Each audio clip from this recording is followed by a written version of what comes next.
The ship was dying. Captain knew this the way she knew her own heartbeat. She could feel it in the vibrations under her feet, in the groaning metal, in the way the lights flickered every few seconds. The had been her home for 12 years. Now it was becoming her coffin. She stood on the bridge, her tall frame bent with exhaustion. Her blue skin had turned pale from lack of proper nutrition.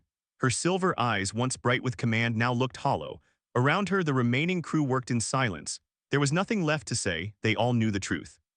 3 weeks ago, they had been ambushed. The Dominion hegemony had found them near the border systems. 12 warships against 1 exploration cruiser. It should have been over in minutes, but had fought. She had used every trick she knew, every dangerous maneuver, every desperate gamble. Somehow they had escaped. But escape was not the same as survival. Navigator looked up from his console. He was young, barely 30 cycles old, with the eager eyes of someone who had joined the fleet to see wonders. Now those eyes held only fear. Captain, the FTL drive is completely offline. Engineer Bora says she cannot fix it, not without a proper dock. Nodded slowly. She had expected this. Life support. Failing, we have maybe 6 days, maybe less. Weapons. Shook his head. That was answer enough. Walked to the main viewport. Outside, stars drifted past slowly, beautiful and cold and completely indifferent to their suffering. Somewhere out there, the Dominion was hunting them. They would not stop. The hegemony never stopped. They had conquered 30 species in the last century. They would conquer 30 more. That was simply what they did. There is a system nearby, said quietly. Saul, it has an inhabited planet, the 3rd one from their star. Turn to show me. Brought up the data on the main screen. It was old information collected by scouts almost 2 centuries ago. The images showed a blue and green world covered in water and vegetation. Primitive settlements, no space capability. The species that lived there had just discovered basic metallurgy. They call themselves humans, said. According to the files, they are primitive, pre-spacefaring. They have no ships, no stations, nothing that could help us. Bora's voice crackled over the communication system. She was down in engineering, surrounded by broken machines and impossible problems. Captain, I need to tell you something. The hull breach in Section 7 is getting worse. I have sealed it 3 times. It will not hold much longer. Understood, Bora. Do what you can. What I can do is not enough. We need a real dock. We need real repairs. Otherwise, we are dead. Looked at the image of the blue planet. Primitive, pre-spacefaring, useless. But it was the only option they had. Every other system was either empty or controlled by the Dominion. Saul was neutral territory, ignored by the galactic powers because there was nothing there worth taking. Set a course, she said. Stared at her. Captain, they cannot help us. They probably still use fire to cook their food. Maybe, but they have a planet with atmosphere. If we crash there, at least we can breathe. At least we have a chance. It is better than dying in the void. Opened his mouth to argue, but then he closed it. She was right, there was no other choice. The turn slowly, painfully toward Saul. It took them 4 days to reach the system. 4 days of rationing food and water. 4 days of listening to the ship groan and crack. 4 days of watching the life support numbers drop lower and lower. On the morning of the 4th day, they crossed into the Sol system. Sat in her command chair, barely able to keep her eyes open. She had not slept in 2 days. None of them had. Sleep felt like giving up, and they were not ready to give up yet. We are approaching the 3rd planet, reported. His voice was rough. Earth, that is what they call it, Earth.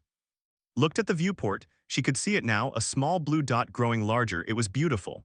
Even in her exhaustion, she could see that. A world of life floating in the darkness. Broadcast a distress signal, she said. Standard galactic frequency. Maybe someone will hear it. Another ship passing through. Anyone. No one passes through Saul, Captain. There is nothing here. Do it anyways. Obeyed. He activated the distress beacon and let it run. The signal went out into the void, carrying their plea for help in a dozen languages.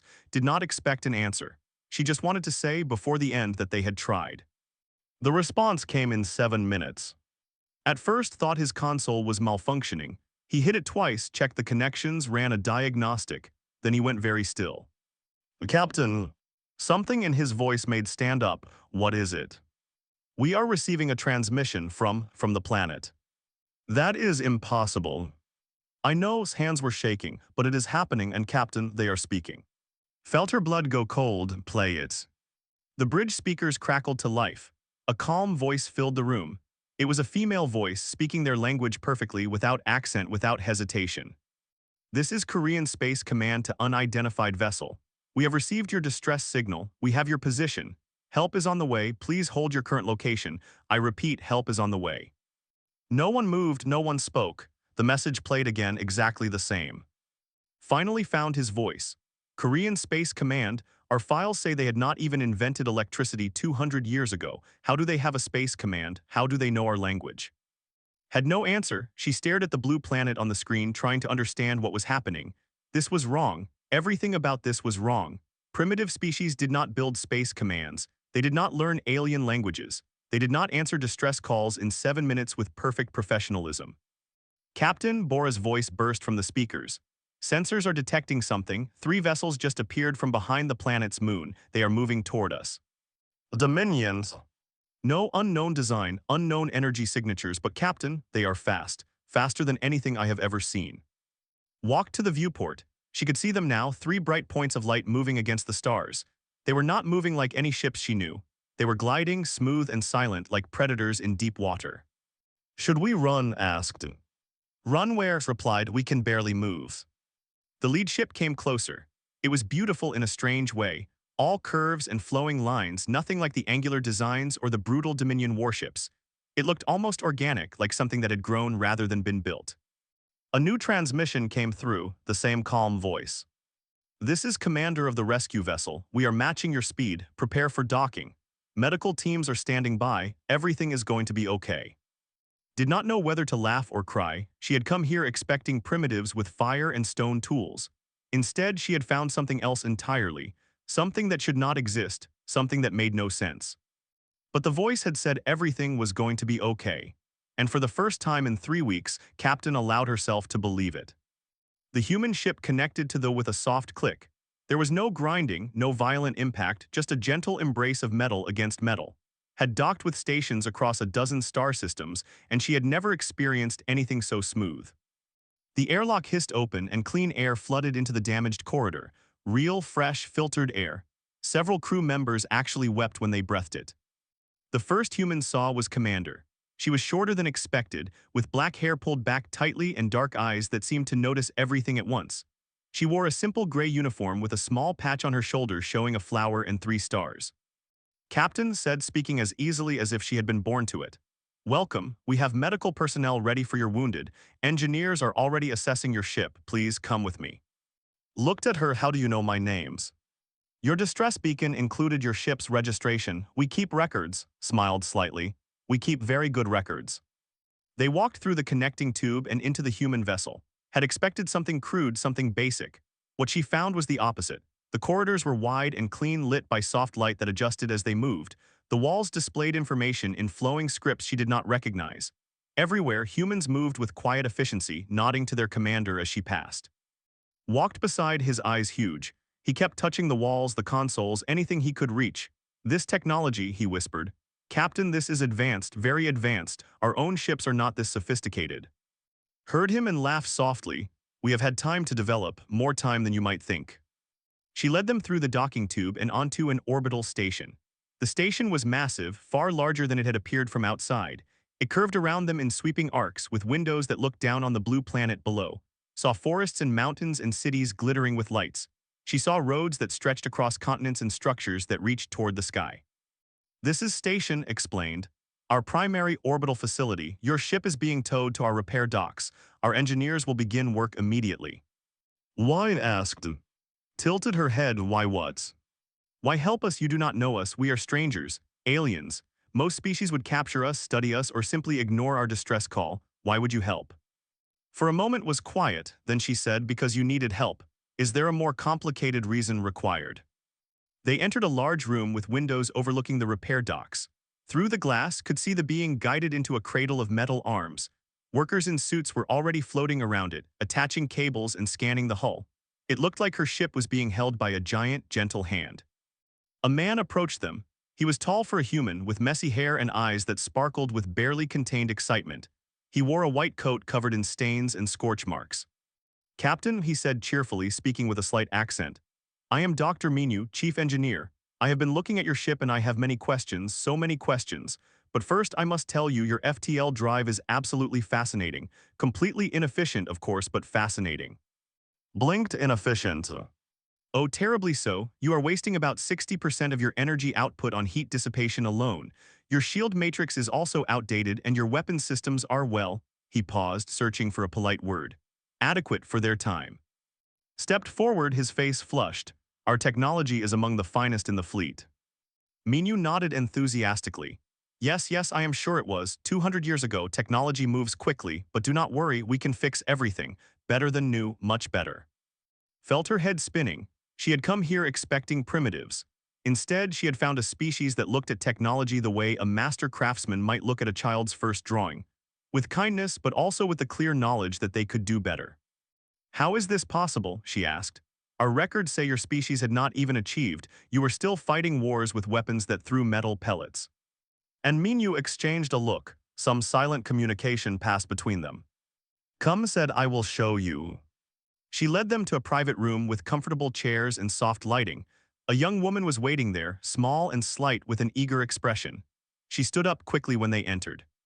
This is Ensign, said, our communications specialist. She learned to speak 3 years ago from intercepted signals. Waved shyly, it was a hobby, I like languages.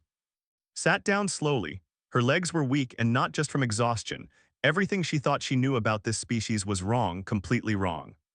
212 years ago, began, a ship entered our solar system, an exploration vessel from a species called the Wanderers. They were dying. Their species had been struck by a plague that could not be cured. They knew they had only a few years left. She paused, looking out the window at the stars. They found Earth, they found us. We were primitive then, yes. We had just begun to explore our own planet. We knew nothing of the universe beyond our sky. The Wanderers could have ignored us. They could have continued searching for another species more worthy of their knowledge, but they did not. Minyu picked up the story. They gave us everything, their science, their history, their technology. They spent their final years teaching us, preparing us. When the last of them died, we buried them with honor on our moon. And then we began to build. Felt cold, you have had alien technology for 200 years, and no one knows. We chose to hide, said. We watched the galaxy. We saw the Dominion conquer species after species. We saw the Galactic Compact ignore the suffering of those outside their borders.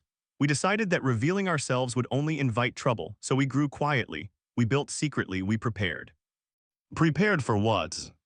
Met her eyes for when someone needed help, for a moment exactly like this one. A chime sounded, checked a device on her wrist and smiled. The medical teams report that all wounded are stable, no fatalities expected. Also, food is ready if anyone is hungry. Realized she was starving, they had been rationing for weeks. Real food sounded like a dream.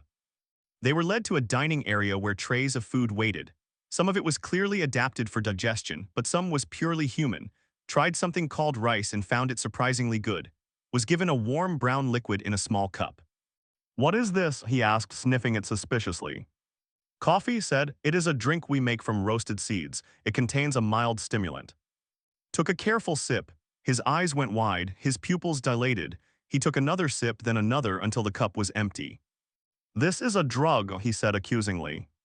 Laughed, we drink it every morning. Some of us drink it all day. That is insane. Yes, but it tastes good. Looked at his empty cup with something approaching reverence. Can I have more? As they ate, Bora joined them. She had been in the repair docks watching the humans work on her expression was strange, a mixture of awe and confusion. Captain, she said, sitting down heavily. I need to tell you something. They are not just repairing our ship, they are upgrading it. New engines, new shields, new weapons, systems I do not even recognize. They are making our ship better than anything in the fleet. For free, asked. They have not mentioned payment once. Looked at why, what do you want from us? Set down her cup of tea. We want nothing, you came to us for help, helping you is enough. Before could respond, an alarm began to sound. Red lights flashed across the ceiling. Minyu pulled out a communicator and listened, his cheerful expression fading. Long-range sensors have detected something, he said quietly. A fleet, 400 ships. They are approaching the Sol system at maximum speed. Felt her blood turn to ice, the Dominion. They tracked your ship, they are coming for you. Minyu looked at her and despite everything, he did not seem afraid. They will be here in 3 days. Stood up, her calm had not changed, but there was something new in her eyes. Something hard and bright like sunlight reflecting off steel. Then we have work to do, she said. We have 3 days to prepare. Stared at her, you cannot fight the Dominion, 400 ships. They will destroy everything.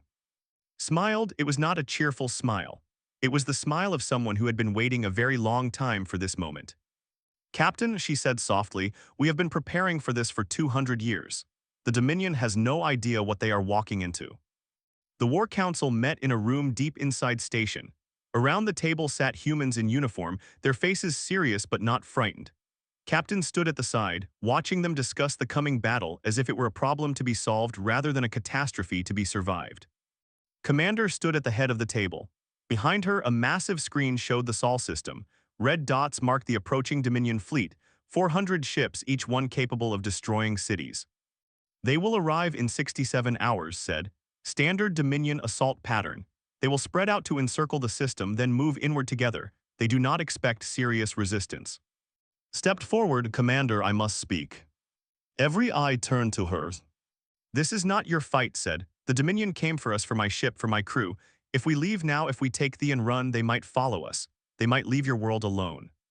Might repeated. It is possible. And it is also possible that they have already seen enough. They know about us now. Even if you left, they would return.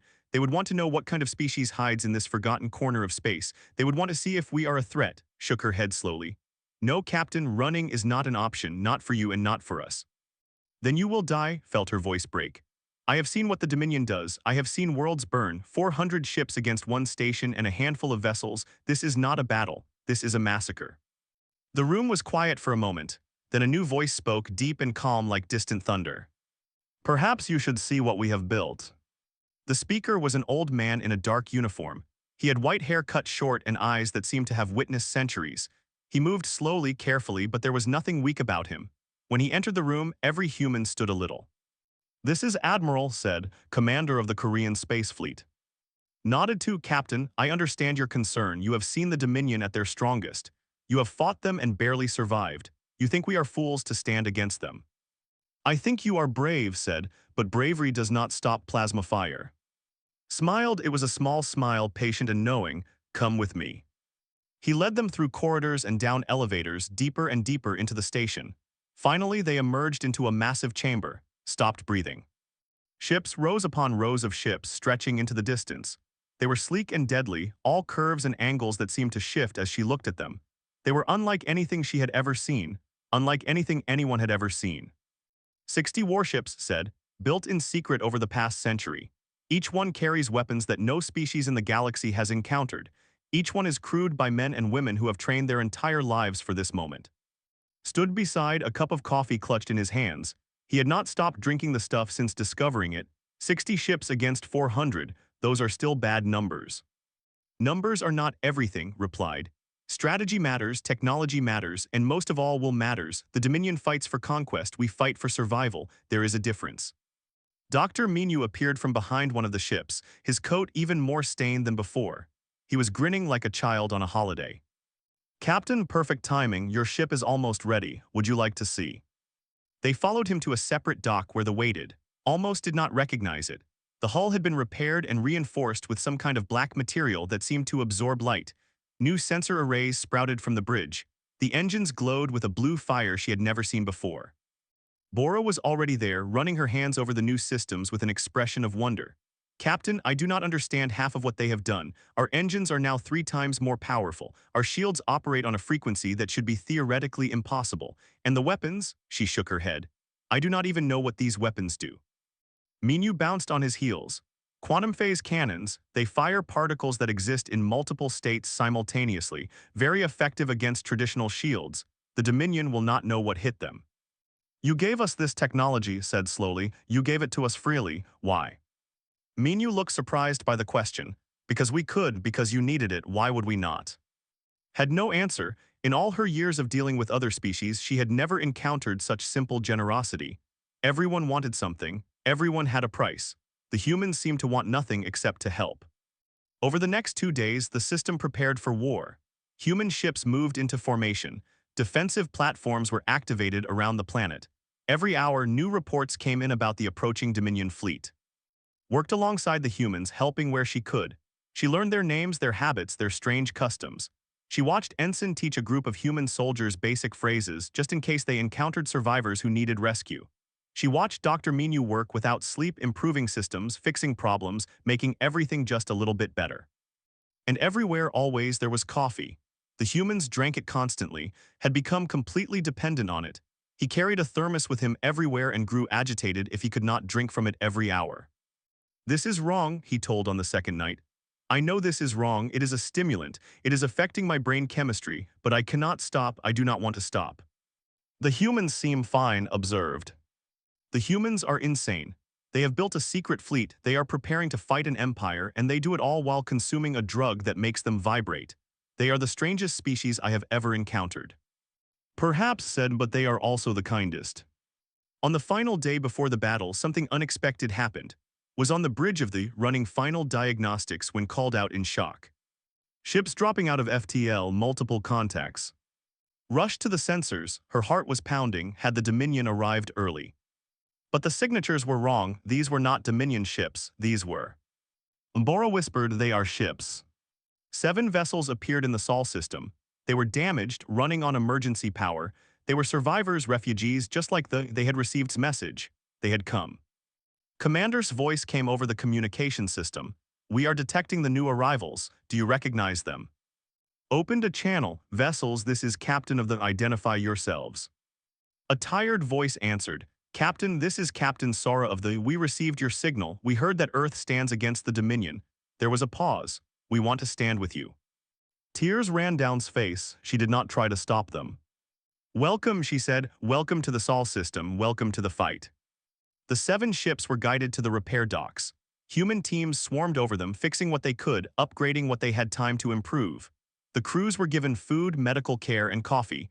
They reacted to the coffee the same way had. That night, Admiral called a final meeting. Human and commanders stood together, looking at the tactical display. "The Dominion arrives at dawn," said. 400 ships.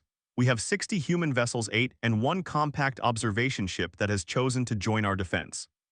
He looked around the room at the faces of those who would fight. "The galaxy believes humans are primitives.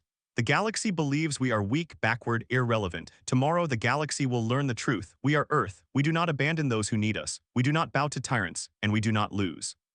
Raised her cup of coffee to victory. Every voice in the room echoed her, "To victory." Stood among them holding her own cup. She had never believed in miracles. She had never believed in hope. But standing here surrounded by these strange, generous, coffee-drinking humans, she found herself believing in something new. She believed in them. The Dominion fleet arrived with the rising sun. From Earth, it must have looked like new stars appearing in the morning sky. 400 points of light, each one a warship carrying enough firepower to level a continent. They spread across the edge of the Sol system like a net, ready to close and crush everything inside. Captain stood on the bridge of the watching them come.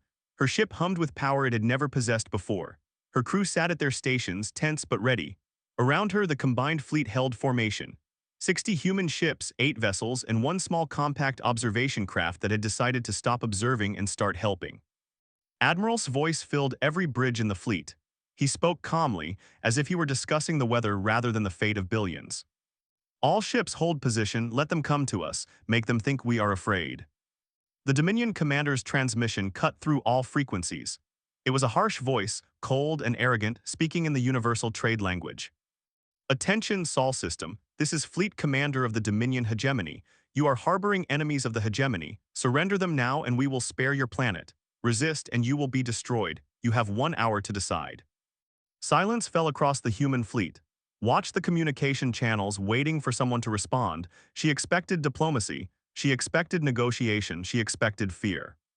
What she heard was Admiral's voice speaking in the Dominion's own language. He used words so old, so archaic that barely recognized them, but she recognized the tone. It was an insult, a deep, personal, ancient insult that questioned the honor of Commander's entire lineage. The Dominion channel went silent, then, after a long moment, responded with a single word. "Attack." The Dominion fleet surged forward. 400 ships moving in perfect formation, their weapons charging. They expected a short battle. They expected to sweep aside the primitive defenders and claim another world for their empire. They were wronged. "All ships engage," ordered. The human fleet moved. It was nothing like had ever seen. The ships did not simply accelerate. They seemed to fold space around themselves, appearing in new positions instantaneously. One moment they were in a defensive line. The next, they were among the Dominion formation, weapons blazing. The first Dominion ships died before they understood what was happening. Human cannons fired beams of light that cut through shields like paper. Human missiles detonated not against hulls but inside them, bypassing armor entirely. In the first minute, 20 Dominion ships became debris. His hands shook on her command chair. That is impossible. No one moves that fast. No weapons are that effective. Bora looked up from her engineering console, her face pale. The humans have been preparing for this for 200 years, Captain. 200 years of studying Dominion technology, finding weaknesses, developing counters. They knew exactly how to fight them. The battle raged across the Sol system. The Dominion fleet, despite their losses, was vast. They adapted, spreading out, trying to overwhelm the human ships with numbers. Plasma fire filled the void. Ships exploded in silent flashes of light. The dove into the chaos. Had never commanded a ship this responsive, this powerful. When she gave an order, the ship seemed to anticipate it. They swooped past Dominion cruisers, their quantum phase cannons tearing holes in enemy formations. Worked the sensors, his coffee long forgotten in the intensity of battle. Enemy destroyer on our left, closing fast. Bora, can our shields handle a direct hit? Our shields can handle anything now, Captain. These humans are magicians. The destroyer fired, the shook but held, returned fire and the destroyer split apart. Across the battlefield, human ships fought with a precision that bordered on art. They worked together seamlessly, covering each other, creating traps and killing zones. When a Dominion formation tried to focus fire on a single human vessel, other ships would appear from unexpected angles, punishing the aggressors. Commander Shiptha led a strike against the Dominion command vessel. Watched her approach, weaving through defensive fire, ignoring hits that would have destroyed any ship. This weapons fired once, twice, 3 times. The Dominion command vessel's shields collapsed and a human boarding team launched toward it. They are boarding the enemy flagship, reported, disbelief in his voice. In the middle of a battle, they are insane. They are winning, Bora corrected. The tide of battle had turned. The Dominion had expected to face primitives. Instead, they faced a species that had spent 2 centuries studying war, preparing for exactly this moment. Their technological advantages meant nothing. Their numerical superiority meant nothing. The humans had found every weakness and exploited it perfectly.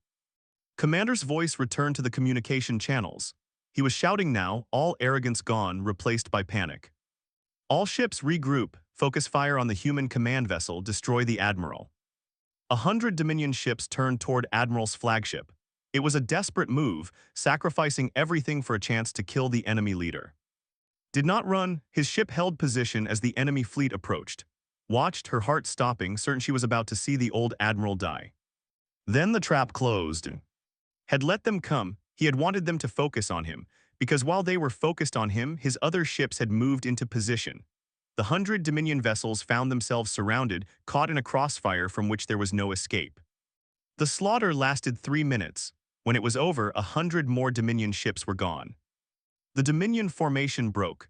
Ships began to scatter, abandoning their attack patterns, fleeing in every direction. Commander's voice screamed orders that no one followed. Panic had taken hold. Should we pursue? Asked over the fleet channel. No, replied, let some escape, let them carry the message home. The human fleet held position as the Dominion survivors ran.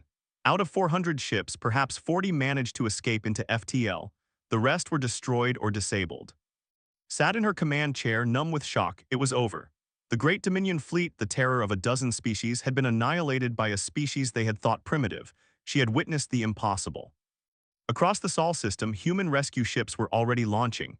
They moved toward disabled vessels, friend and enemy alike, collecting survivors. Dominion escape pods were treated the same as ones. Everyone received care. Everyone was saved. Dr. Minu's voice came over this communication system. He sounded tired but cheerful. Captain, excellent flying out there. Your ship held up beautifully. I am very proud of my upgrades. Laughed, she could not help it. Dr. Minu, we just witnessed the greatest military victory in galactic history and you are proud of your upgrades. The upgrades are very good, he said defensively. You have to appreciate good engineering. Bora looked at with wonder in her eyes. Captain, what do we do now? The Dominion is broken. The galaxy will hear of this. Everything is going to change. Looked out at the stars. Somewhere out there, the surviving Dominion ships were fleeing home, carrying tales of defeat. Word would spread. The galaxy would learn that Earth was not to be underestimated. We celebrate, said, and then we see what kind of new universe we have made. That night, the human fleet gathered near station. Rescue operations continued, but the battle was won. Someone started playing music over the fleet channel, someone else started singing. Before long, the whole system was filled with celebration. Anda finally found his coffee again. He drank it slowly, savoring the warmth, watching the lights of the human ships through the viewport. I still do not understand them, he said to. They could have conquered the galaxy with this power. They could have made themselves emperors. Instead, they hid and waited until someone needed help. Nodded slowly.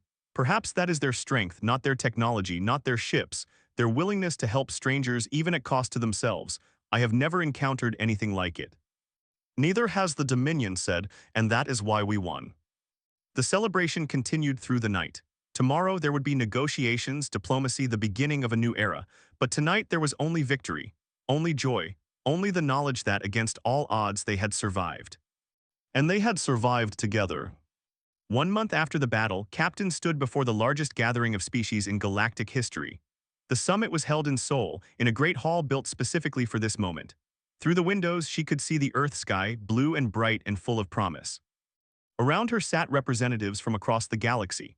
They were there, of course, led by elders who had traveled from them to see this miracle for themselves. The Galactic Compact had sent their highest ambassadors, their faces a mixture of curiosity and shame. Independent species had come from distant sectors, drawn by stories of the battle. Even former Dominion subjects were present, freed at last from the empire that had oppressed them. And everywhere woven through the crowd were humans. They served drinks, adjusted translation devices, made sure everyone was comfortable. They smiled and welcomed strangers with a warmth that still amazed after all these weeks. When it was her turn to speak, she walked to the center of the hall. Every eye turned to her, every translator hummed to life. She had rehearsed this speech 100 times, but now, standing here, the words felt inadequate. 1 month ago, she began, my ship was dying, my crew was starving, we were hunted by an empire that had conquered worlds and crushed civilizations. We had nowhere to go, nowhere to hide. In desperation, we came to a world our records called primitive. We came to Earth. She paused, looking at the faces around her. Some were hostile, some curious, some already convinced. All were listening. We sought Earth for repairs. We expected to find a species still struggling with basic technology. We expected to be ignored or captured or exploited. Instead, we found something else. She turned to look at Commander, who sat in the human delegation. Nodded slightly, encouraging her to continue. They gave us repairs, better than we had hoped, better than we deserved. They gave us upgrades, technology that surpassed anything in engineering. They gave us food and medicine and shelter. Smiled slightly. They also gave us coffee, which I still do not fully understand but have grown to deeply appreciate. Quiet laughter rippled through the hall. Several human delegates raised their cups in acknowledgement. And when the Dominion came for us, when 400 warships entered their system to destroy us, the humans gave us something more. They gave us a war fleet. They gave us their protection. They stood beside us, strangers they had known for only days, and they fought. Her voice strengthened. You have all heard the reports, 400 Dominion ships against fewer than 70 defenders. The result was not even close. The humans did not just win. They demonstrated that the Dominion, for all its power, for all its cruelty, can be defeated. Silence filled the hall. The representatives understood what this meant. The Dominion had seemed unstoppable for a century. Now suddenly they were not. I have been asked why the humans did this. What do they want? What is their price? Shook her head. I asked them the same question again and again. Their answer was always the same. They helped us because we needed help, that is all. She looked around the room at the gathered species. For too long the galaxy has operated on fear. The strong take what they want, the weak suffer and hope to be overlooked, but the humans have shown us another way. A way where strength is used to protect, not to conquer, where strangers are welcomed, not enslaved, where coffee is shared freely with anyone who wants it. More laughter, but warmer this time. I came here today to tell you what I witnessed, not because I want to convince you of anything, but because you deserve to know the truth. Earth is not primitive, Earth is not weak. Earth has been watching us all for 200 years, preparing for the moment when they could help, and now that moment has come. She stepped back, the hall erupted in discussion, questions, arguments. Representatives from a dozen species wanted to speak. The Galactic Compact ambassador rose first. He was a tall being with gray skin and formal robes that marked his high rank. Earth's actions are admirable, he said carefully. We officially invite the human species to join the Galactic Compact, full membership with all the rights and protections that includes. The hall went quiet. This was significant. The Compact had never invited a new species before. Membership was usually earned through centuries of petition and diplomacy. Commander stood. She moved to the center of the hall, her simple uniform a contrast to the elaborate clothes of the other delegates. "Thank you for the offer," she said. Her voice was calm, polite, and absolutely firm. "But Earth is not interested in joining the compact." Shock rippled through the room, the ambassador's face twisted with confusion. "I do not understand. This is an honor no species has ever refused." "We are not refusing out of disrespect," said. "We refuse because the compact as it exists now does not represent our values. For a century you have watched the Dominion conquer and enslave. You have done nothing. You have protected your own borders and ignored the suffering beyond them." The ambassador began to protest, but raised her hand. "We do not blame you, we understand the logic. It is easier to ignore problems than to solve them. But that is not the galaxy we want to live in. So instead of joining your compact, we propose something new." She looked around the room, making eye contact with representatives from a dozen species. "An alliance not based on hierarchy or fear or political advantage. An alliance based on mutual aid. When any member is threatened, all members respond. When any member needs help, all members contribute what they can. When any member discovers something wonderful, they share it freely with everyone." She smiled. "We call it the new compact. Earth will be its first member. Anyone who agrees with our values is welcome to join." The hall exploded into noise. Some delegates were outraged at the insult to the old compact. Others were intrigued by the possibility of something better. Arguments broke out in a dozen languages. But notice something else. The smaller delegations, the species without power or representation, were looking at each other. They were nodding. They were agreeing. Within an hour, 12 species had pledged to join the new compact. By the end of the day, the number had risen to 23. The old Galactic Compact still existed, of course. It would take more than one speech to change the galaxy. But something had shifted. A new power had emerged, built not on conquest but on cooperation. And at its center stood a species that had been overlooked and underestimated for far too long. After the summit found Admiral standing alone on a balcony overlooking the city. The sun was setting, painting the sky in shades of orange and pink. He was sipping tea, watching the light fade. "Admiral," she said, "may I join you?" He nodded, not taking his eyes from the horizon. They stood in silence for a while. Finally, asked the question that had been bothering her since the battle. "Why your people could have conquered the galaxy. Your technology, your ships, your soldiers, you could have become the new Dominion. Why did you choose this instead?" Was quiet for a long moment. When he spoke, his voice was soft. "For a very long time, we were alone. Before the Wanderers came, before we knew the galaxy existed, we looked at the stars and wondered if anyone was out there. We dreamed of meeting other species, learning from them, making friends across the void." He turned to look at her. "When we finally reached space, we saw the truth. The galaxy was not what we had hoped. It was cruel and competitive and full of suffering. We could have become part of that cruelty. Many of my people wanted to, but we remembered our dreams. We remembered what we had hoped the universe would be." He set down his tea. "So we decided to be what we wished we had found. If the galaxy needed kindness, we would be kind. If strangers needed help, we would help them. If the Dominion needed to be stopped, we would stop them. Not for power, not for glory, but because it was right." Felt tears in her eyes, she did not try to hide them. "You are a strange species, Admiral." "Yes," he agreed, "we are." That night they prepared to leave Earth orbit. The ship was better than new, loaded with supplies for a long journey. Its crew was rested and healed. They were ready to go home. Before they departed, Ensign came aboard with a gift. It was a large crate sealed with the Korean Space Command logo. "What is this?" asked. "Coffee," said, grinning, "enough for your whole crew, with instructions on how to brew it." Appeared behind, his eyes wide. "How much?" "Enough for 6 months, maybe more if you ration it." Made a sound that was almost religious in its intensity. He helped carry the crate to storage himself. Walked to the airlock. Before she left, took her hand. "Thank you for everything. Your people have changed the galaxy." Shrugged. "We just did what we thought was right." "That is exactly why you are special." The airlock closed. They pulled away from station and turned toward the stars. Behind them, Earth glowed blue and bright and full of life. Ahead of them, the galaxy waited. Returned to her bridge and sat in her command chair. Around her, her crew prepared for FTL. They were going home, but they were not the same people who had left. They had witnessed something remarkable. They carried that experience with them. "All stations ready, Captain," Bora reported. "Ready for jump on your order." Looked at the stars on the... Somewhere out there, the new compact was forming. Somewhere out there, the Dominion was licking its wounds and trying to understand what had happened. Somewhere out there, the future was waiting to be written.